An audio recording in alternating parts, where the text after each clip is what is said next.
button on their phones, people all around the globe are not only able to impact the lives of millions, but also support the economies of many countries. So you may be wondering, how are they able to do this? And the simple answer is that they basically send the money home. When international migrants send part of their income to support loved ones in their country of origin, the money sent is referred to as migrant remittances. For developing countries and their citizens, these remittances are a lifeline. Although remittances tell a human story, numbers can help to illustrate the magnitude of its influence. So the first number that puts everything into perspective is 287 million, which is the number of international migrants there are in the world today.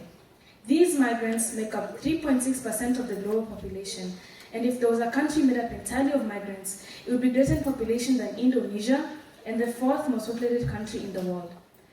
Contrary to popular belief, most migrants usually move to neighboring countries in the same part of the world.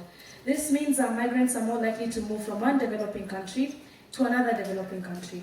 It is also important to note that 90% of migrants move across borders for more economic opportunities. So this means that they take on a personal sacrifice by moving to unfamiliar places and working hard jobs just in hopes of providing for their families. Although the amount of money that migrants send back home is heavily dependent on their country's cost of living, most of them will send on average at least $200 to $300 every month. These remittances may only account for 15% of their earnings, but for families back home, this money can make up as much as 60% of a household's total income. In times of unexpected crisis and family emergencies, the amount of remittances that migrants send back home actually increases. So in 2020, the World Bank estimated that global remittances had risen to $794 billion. This rise in remittances comes after the flow of remittances reduced by 1.5% down to $711 billion during the COVID-19 pandemic in 2020. So at the height of the pandemic, travel restrictions, job losses, health concerns, and other factors made it almost impossible for migrants to send money home. However, when COVID-19 restrictions loosened and borders began to open up again, the flow of remittances regained momentum.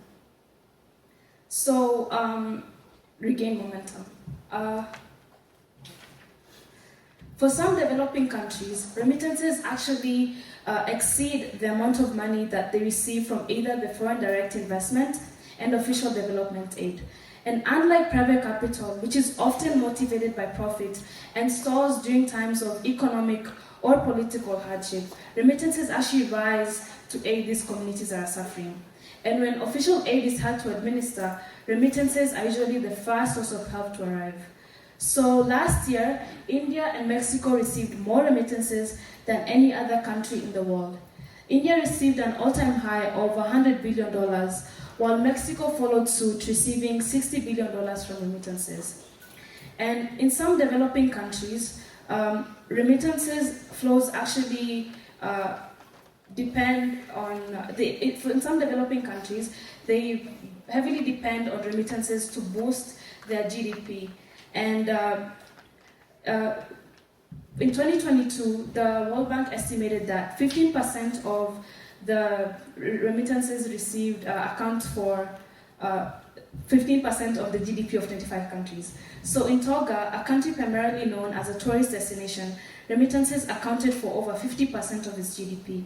And in Lebanon, a country that is suffering from an ongoing economic crisis, remittances accounted for 38% of its GDP. So it is also important to be mindful that 75% of remittances received globally are used to put food on the table, pay for housing expenses, cover medical bills, and also pay for school fees. The other 25% is either saved or used to invest in asset building activities such as building and buying property. Remittances are not only beneficial to the countries that receive the income, but they also to the families that receive the income, but they also provide a great deal of support to developing countries. However, there are barriers around the world that restrict the flow of remittances. So last year, the global average of sending $200 around the globe was 6%. And amongst developing regions, the cost was lowest in Southeast Asia at around 4.1%. But Sub-Saharan Africa, which has a history of having a high cost of sending remittances, continued this trend and had an average rate of 7.8%. To send money within Africa, for example, from South Africa to Botswana, the cost is even more expensive, with remittances accounting for over 10% of its 10% of the costs. The main reason that sending remittances is so expensive is due to regulations combating money laundering and terrorism financing. But when cost is so high, money goes underground through unofficial channels. As I previously mentioned, last year, global remittances rose to $794 billion. However, the true value may be up to 50% higher than this official figure. And here are the following rates of sending remittances through various channels. So sending remittances through banks is the most expensive, with an average rate of 11%, followed by post offices, which recorded a rate of 6.5%, and then money transfers, which recorded a rate of 5.2%. But mobile operators, which are the cheapest type of services, recorded a rate of 3.5%. Although the cost of sending remittances has been falling for the past decade, it is not falling fast enough. But as the world moves away from cash and towards digital transactions, we can be hopeful that the cost will decrease. M-Pesa, which is a phone-based money transfer service in my home country, Kenya, provides an example of how remittances can be more financially inclusive, serving those who are both unbanked and also people in rural communities, while still keeping the cost low. This is an example of an inexpensive and more effective solution that can be applied internationally to reduce costs. Other solutions that can be applied include FAST, working towards keeping remittances at a low fixed cost. Cutting down on costs will significantly benefit recipient families, allowing migrants to be able to send more money abroad. The second solution that can be applied is encouraging competition amongst remittances service providers. So eliminating the barrier of entry will allow for more competition within the industry. And when firms have to compete for customers, it will eventually lead to lower prices. The third solution is establishing non-exclusive partnerships with post offices. In many countries, especially in rural areas, the post offices have an exclusive partnership with only one money transfer operator. This is an example of a monopoly, and the monopolies usually charge more for payments, which means less money going into the pockets of the rural poor.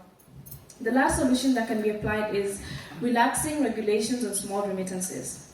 This would reduce cost on remittances and also encourage migrants to send more money through official channels. In an effort to move away from centralized institutions such as banks, a lot of observers are also suggesting using cryptocurrencies such as Bitcoin or Ethereum to bring down costs.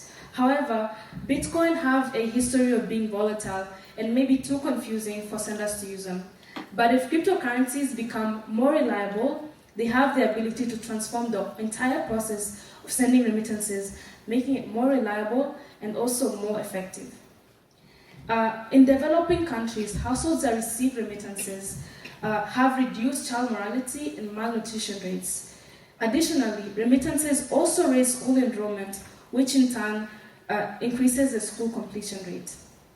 Since I spent most of my childhood in Kenya, I have experienced both sides of this transaction. During times of economic hardship, my parents relied on money from our relatives abroad to pay for necessities such as food, housing, and even school fees for education. But after coming to America, I understand the struggle it takes to be able to send these remittances. My parents often have to make a personal sacrifice by working long hours just to be able to send remittances to our families back home. So they send remittances for joyous occasions such as weddings and baby showers, but sadly, more often than not, they send remittances for funerals they cannot attend and unexpected family medical emergencies. But even though sending remittances requires a personal sacrifice, it allows us to stay connected and engage with our communities. And it is also important to share our blessings in order to make a positive impact in our communities. Thank you for listening to my talk.